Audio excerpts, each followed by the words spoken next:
Welcome back everyone to Poppin' Often with Lofton. Today, we're going to be talking about, is Disney Speedstorm the game for you? Should you play for free or should you purchase it for a fee? Can I get an amen? I'm sorry. We're going to be discussing the good and the bad of the game, and that is going to help you make a decision. By the end of this video, you will know if you should buy it or if you should just wait to play it for free. I've read that the free version is coming out at the end of the year or the start of next year.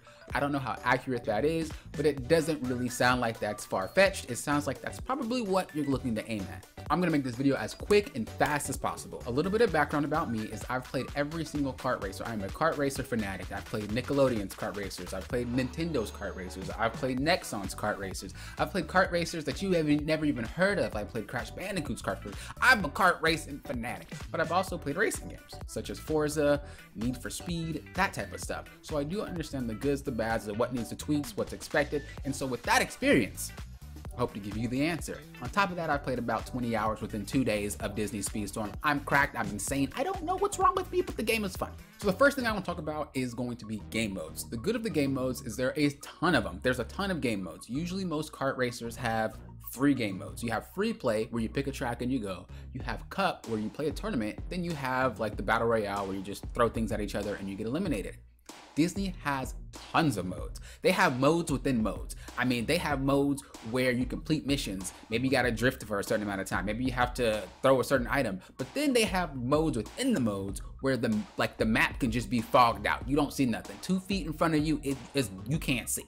They even have it where you can bounce on these things and fly through the map. I mean, I'm still getting shocked by the things that they have in the game, but every single time that I play it, I learn there's a new game mode. So there's game modes out the wazoo.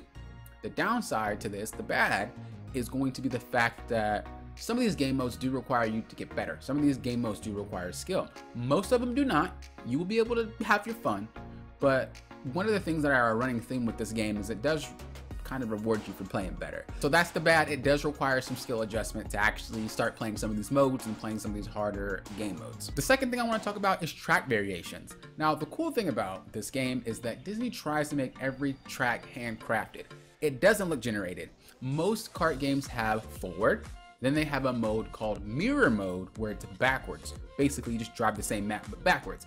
Disney takes it a whole step further. They have mirrored modes, but they also have where they cut the map off and then you go a different way. You're breaking down walls you never even experienced the first time. There's different angles you've never seen. There's different jumps you've never seen. Like every single variation of the track feels handcrafted. It feels like they made multiple tracks, but they just kept it in the same world. It's one of the interesting parts about it is visually, the maps might look similar, but the track and how you drive it is different. There's different obstacles you have to face. There's different turns, there's different jumps. The fact that there's so much variety in the tracks means it never gets old. But again, some of these variations require skill tweaks. It does require you to get better. Again, that's the running theme about this game.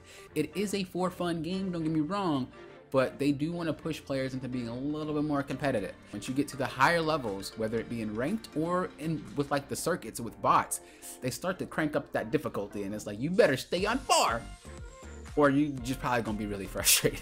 Again, if you do over level, it's easier to complete some of these things, but at the end of the day, you are still gonna have to be better as a player. The next thing I wanna talk about are daily, weekly, and monthly missions. For players that do not have a lot of time, these missions are a great way to get resources to then buy characters or customize your gear or get shards or whatever. It's a really good way to keep yourself kind of ahead of the game without actually having to crack out as much as players like myself. If you don't have more than an hour to play a day because you got kids or you're doing a lot of stuff, you know, you got your hands full, it's a very good game for you to be able to come in, grab a mission, do the mission real quick, you're done. Like a mobile game. You log in real quick, do your stuff, okay, I don't have any more time, but at least I got a lot done. The downside to these missions is that eventually once you complete the easy ones, there's moderate and then there's actually really hard ones. And some of these missions will require you to have a different character, maybe a certain level, whatever. They're gonna require different things from you. Now there's only a couple of those. So if you're not somebody who wants to go crazy and try that hard, you're not really getting put much behind a player that does. But it goes to show that for people who want to challenge, you can go above and beyond. You can just get a little bit more out of the game than the players that, you know, don't really want to do all that. The next thing I want to talk about is character customization. So there's a whole bunch of characters, but also there are classes. Each character has unique abilities. Each class has unique abilities, but also there's a charge system, which then further enhances your ability. Maybe you want to focus more on speed, so you put all your shards into speed. Maybe you want to focus more on damage, so you put it more on damage. Maybe you're tired of getting rammed off the road, so you want to be a tank. Like, you could just make yourself all sorts of things just by tweaking everything little by little, picking a different class. It really feels like you're putting your heart and soul into your character, and you're showing for it. Nobody can replicate what you're doing. The downside to this, though, is that, again, to level your character, to get those shards, you're forced to play. Again, this is the running theme. They want you to slowly get better at the game, but they also want to encourage you to play more. They want to encourage you to go out your comfort zone. These missions that say drift for 10 seconds, these missions that say use boost, like, this is a way for them to teach you how to play the game by also rewarding you for doing it. The next thing we're going to talk about are stages. The stages are beautiful. They're handcrafted. I love it all. Every single stage you get into is just phenomenal. If you ever watch any Disney movie, it's like you're driving in the movie. If you like Monsters, Inc., there's segments of the place that has doors everywhere and you see them moving. There's little portals that will take you into the blizzard like in the movie. If you're a Beauty and the Beast fan, there's dishes bouncing around. The soundtracks and the remixes remind you of the Disney song, and the remixes are bumping. I would OST. I would play it, but Disney might sue, so I'm not gonna do that unless I got the gameplay. But it's just amazing. It's definitely something I think you should look into if you really enjoy Disney or if you enjoy kart racers, because it's phenomenal. It is not just a Mario Kart with Disney paint. They really did a lot. They took all the information they knew about kart racers, about racing games, and they mashed it into one and made it really beautiful. And I love that. So there is no bad to stages, in my opinion. That's what it is. Next thing I want to talk about is balance. Now, a lot of players might be thinking, well, levels matter. You have to level up your kart or else you're just not going to have fun. That's not right, especially in multiplayer. In multiplayer, like I think I said before, I've seen a level 7 beat a level 20. The skill gap was real. I haven't seen anything with balance that is a problem per se.